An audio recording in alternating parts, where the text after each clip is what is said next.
আসসালামু আলাইকুম ওয়া রাহমাতুল্লাহ। প্রিয় শিক্ষার্থীবৃন্দ, আমি আহমেদ রুবেল স্যার আছি তোমাদের সাথে হিসাব বিজ্ঞান ভিডিও টিউটোরিয়াল প্রোগ্রামে।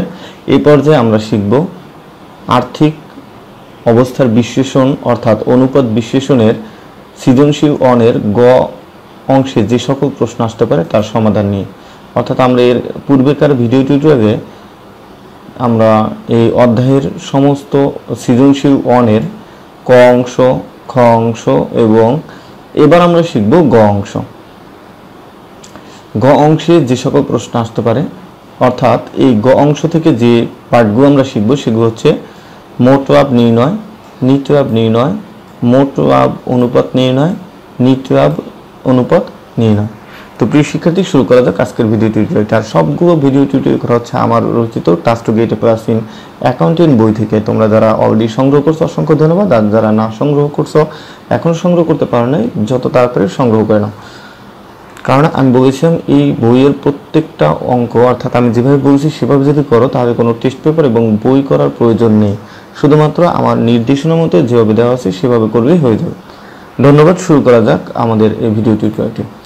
আমরা প্রথম যে বিষয়টি আলোচনা করব সেটা হচ্ছে মোট লাভ নির্ণয় করা। তাহলে আমাদের জানতে হবে মোট লাভ নির্ণয় করতে হবে মোট লাভের সূত্রটি কি।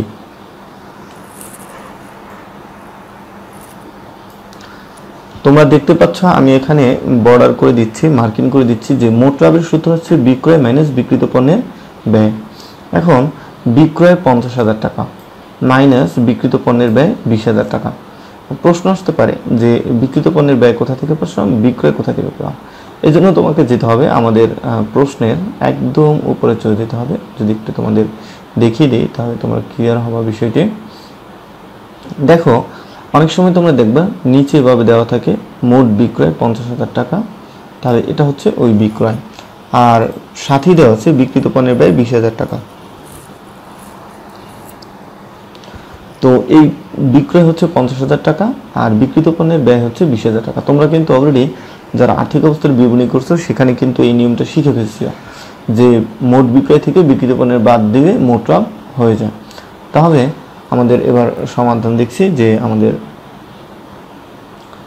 মোট লাভের নির্ণয়ের সূত্রটা কি, বিক্রয় মাইনাস বিক্রিত পণ্যের ব্যয়। তাহলে 50,000 থেকে 20,000 টাকা বাদ দিলে অ্যান্সার হয় 30,000 টাকা। 30,000 টাকা। এরপর আমি তোমাদের দেখাবো আমাদের দুইয়ে যেটা আছে সেটা হচ্ছে নিট লাভ নির্ণয় করো। আমি আবার বলছি, এখানে যেভাবে আমরা সিরিয়ালভাবে করছি এভাবে করবে, সমস্ত অনুপাত বিশ্লেষণ তোমাদের একদম সহজ হয়ে যাবে। নিট লাভ, নিট লাভের সূত্র কি, তাহলে আবার যদি নিট লাভের পরিমাণ বের করি,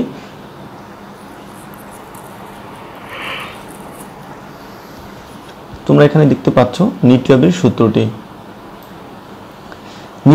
নিট লাভ বা নিট মুনাফা একই কথা। নিট মুনাফা সমান সমান বিক্রয় মাইনাস বিক্রিত পণ্যের ব্যয় মাইনাস পরিচালন ব্যয়। এই কাজটুকু করে দিলেই কিন্তু আমাদের নিট বিক্রয় নিট মুনাফা বের হয়ে যাবে। তাহলে আমরা কিন্তু এর আগে ভিডিওটি দেখছি যে বিক্রয় ছিল 50,000 টাকা, বিক্রিত পণ্যের ব্যয় ছিল একটু আগে, কিন্তু বিক্রিত পণ্যের ব্যয় যে এই অঙ্কটার মধ্যে দেখছি, দেখো বিক্রিত পণ্যের ব্যয় 20,000 টাকা। তাহলে এই যে 20,000 টাকা আমরা দেখছি এটাই কিন্তু এখানে 20,000 টাকা। তো প্রিয় শিক্ষার্থী, এরপর মাইনাস পরিচালন ব্যয়টা কোথা থেকে আসছো এটা যদি দেখতে চাই ঠিক কোশ্চেনে যেতে হবে। তো আমরা চাচ্ছি না যেটা, কারণ অনেক সময় হয়ে যাবে দেখাইতে গেলে। তবে তোমরা দেখবা যে কোশ্চেনের নিচে এগুলো থাকবে, এই যে দেখো পরিচালন ব্যয়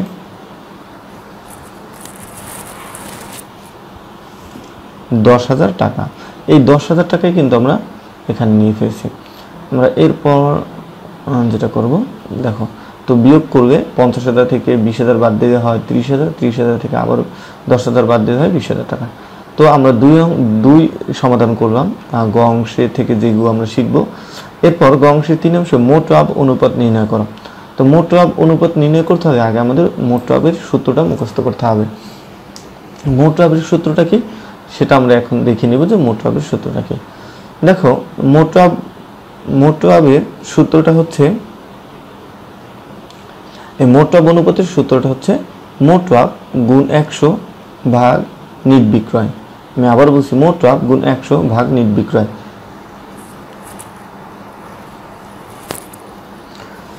এবং আমি এটাও বলে দিচ্ছি যে এই দুইটা পার্টের অর্থাৎ মোট লাভ নিট লাভ থেকে কিন্তু অসংখ্য কোশ্চেন তোমাদের পরীক্ষা আসে। সুতরাং তোমরা খুব সুন্দরভাবে এই অংশটি শিখে নিবা। এখন মোট লাভ 30,000 টাকা, এই যে মোট লাভ 30,000 টাকা, এর সাথে গুণ 100 ভাগ নিট বিক্রয় 50,000 টাকা, তাহলে সমান সমান রেজাল্ট আসে কত? 60%। এটাই হচ্ছে মোট লাভ হার বা মোট লাভের অনুপাত। এখন তোমাদের মধ্যে প্রশ্ন আসতে পারে 30,000 টাকা কোথা থেকে আসছে, সেটা আমি আবার বলে দিচ্ছি, এটা কোশ্চেনে আছে। মানে পুরো জানো যে অধ্যায়ের কোশ্চেনগুলো অনেক বড়। আচ্ছা, আমি একটু দেখিয়ে দিচ্ছি। আচ্ছা, এখন দেখো মোট লাভের যে মোট লাভ আমরা কিন্তু বা এখান থেকেও আমরা দেখতে পাচ্ছি পারি যে এটা কোথা থেকে পাইবা। যে তোমরা যদি দেখো, আমি দেখিয়ে দিই, তুমি দেখতে চাও আমি দেখিয়ে দিচ্ছি, তাহলে তোমাদের বুঝতে সুবিধা হয়। আমরা উপরে যাব না, কারণ নিচেই আমাদের এখানে আছে। এই যে দেখো মোট লাভ 30,000 টাকা, এটা কিন্তু আমরা অলরেডি এই যে ক অংশে শিখে ফেলছি, তাই না? এই জন্যই কিন্তু বলছি যে আমার অঙ্কগুলো এমনভাবে আমি সাজিয়েছি যাতে তোমরা সবাই বুঝতে পারো। তাহলে বুঝতে পারবা কেন আমি আগে মোট লাভ এবং নিট লাভ নির্ণয় করে তারপর অনুপাতগুলো বের করছি। এটাই কারণ আমি চাচ্ছি যে যেভাবে শিখাইলে তোমরা দ্রুত শিখতে পারবে সেভাবে আমি শেখানোর চেষ্টা করি।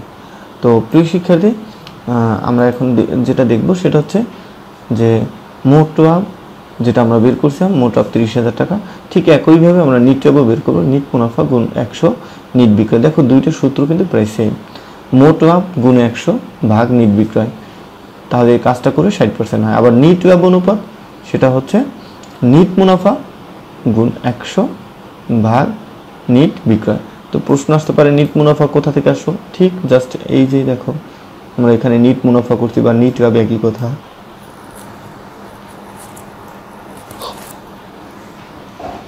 এই জন্যই আমি এই অংশটা আগে দিয়েছি। তো প্রিয় শিক্ষার্থী, এই ছিল আমাদের এই ভিডিও টিউটোরিয়ালের ক অংশের সমাধান। এরপর আমরা যেটা করব সেটা হচ্ছে খ অংশের সমাধান। এখানে আমরা যেটা করছি সেটা হচ্ছে গ অংশের সম্পূর্ণ আলোচনা করছি, অর্থাৎ সৃজনশীল আমাদের একের সম্পূর্ণ কিন্তু শেষ হয়ে গেল। আমি আবার বলছি, আমাদের সৃজনশীল এক, এই যে সৃজনশীল একের সমস্ত কোশ্চেন কিন্তু আমাদের শেষ হয়ে গেল। প্রথমত এক অংশে এগুলো শিখেছি, মানে ভিডিও নাম্বার 1-এ, তারপর দ্বিতীয়তে আমরা খ শিখেছি, এবার আমরা গ শিখে ফেললাম। তো এটা ছিল সৃজনশীল